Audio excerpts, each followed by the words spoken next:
Hello and welcome to Power Drift. Now people are not buying cars anymore. Manufacturers are on the back foot, jobs are being lost, dealerships are bleeding. But then there's a steely manufacturer from Korea, which is Hyundai, which is giving us more and more cars. But this time around they decide to give us more than more, because they decide to give us a Grand i10 Nios, where Nios means more. So let's get talking more of the Grand i10 Nios.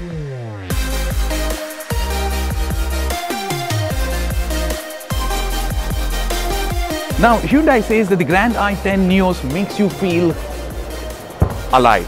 But then the problem is that we can't catch more of the car there because of all the people surrounding the car.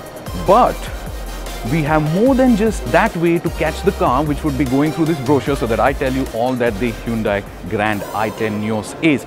That would make you feel like you were in a Hyundai showroom, which you are, but this showroom is called Power Drift, where we talk interesting cars and motorcycles. So tap that notification bell, subscribe to the channel, and let's get started. So checking the car out like you were in the showroom, and flipping across the pages you find something very interesting, which is boomerang shaped LED DRL. Now this is very interesting because this is something that I haven't seen in cars of this segment. The other part is R15 diamond cut alloy wheels, and I think this has been seen on the venue, and I quite love them on the venue. I love them out here on this car too. And then there is a unique Grand i10 branding on C pillar. How unique is that? I'll leave that to you. Projector headlamp, shark fin antenna. Flipping over the page, you know that it's equipped with Apple CarPlay, Android Auto, voice recognition, and a 13.64 centimeter digital speedometer. Dual tone color interior option. Flipping over the brochure further, you know that you get rear AC vents, wide and spacious cabin for 4 people, yes, wireless phone charger, and then rear parking camera. What I really like is that there is a driver rear view monitor. So while you're driving further forward, you can keep checking your rear view mirror, and if you're not used to that, then you can check this screen. I advise you to check your rear view mirror and not the screen. To talk about the zestful performance, as the brochure says, of the petrol engine and the diesel engine. The petrol is a BS6 engine, the diesel is not a BS6 engine. But to speak of engines, let's at least try and get closer to the car or right inside the car. See you soon.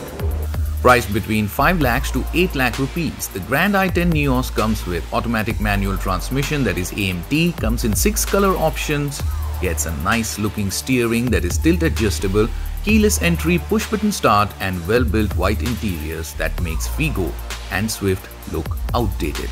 The Grand i10 Nios is seen here in India first before its launch in Frankfurt in a month, telling us that this is an important market for the steely manufacturer from Korea, Hyundai. I'll be driving the car in a week's time from today, and that's when you can catch up with the Grand i10 Nios and all that it is to drive, feel, comfort, ride, whatnot on our channel very soon. Stay subscribed. Let's summarize then our first contact or first impressions with the Grand i10 Nios. First off, it's a car that's based on Grand i10 platform, but it's bigger, it's lighter, and it's safer, you could say, offering more space. Now, because it is light, the fuel efficiency numbers have also gone up. What happens to the Grand i10 is the biggest question, was the biggest question. What happens is that it stays. However, the Grand i10 will only now be available in petrol variant, that too just in 2 trims, and there'll be no automatic for the Grand i10. That's it from me here in Delhi with our first impressions of the Grand i10 more, or the Grand i10 Nios, as we come back with more Grand i10 Nios to you from our first drive report. Stay tuned to Power Drift, ladies and gentlemen. I'm hungry. Goodbye.